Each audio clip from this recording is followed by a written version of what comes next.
This is part 2 of the how to edit a form and push it into the SimPro job video. In the last video you would have seen that we edited a form and then pushed it off to SimPro, and it no longer appears here in our form editor.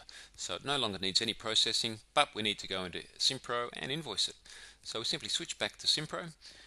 We go into projects and jobs.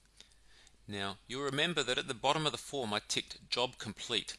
Now that automatically pushes the job into the completed file. So we click onto the tab there for complete, and here's our job. Job number 17479, the Bradford. So if I click on that now, it'll open up the job as you would expect. Here's a couple of things. Number one, in the attached tab here in the private folder, we now have two extra files. One is the PDF copy, so we now have a full PDF copy of that form, and one is the XML. Now this is just the data that we need for processing the job. We keep it there because we obviously back it up and we can push it back into a job if we need to. You'll notice now that we hover our mouse over here and it's telling us installed 5 new double GPO, tested out OK. That's the text that we added into the service report. So you'll actually be able to see if that's the correct one if you have multiple departments running. Open that up and you'll see in here again there's the text that we wrote.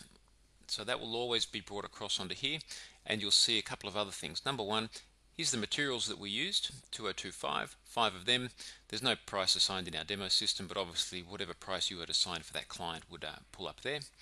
And you'll see here that the alert has come up saying that there's a different amount of time scheduled to what we'd written on our report. So what's happening is I'd scheduled 2 hours for this job from 10 to 12, but the technician actually worked 11 till 12:30.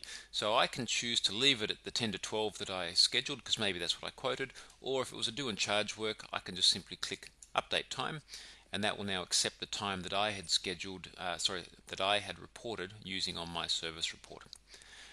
We check whatever else we need to do in our normal SimPro job management and submit the job.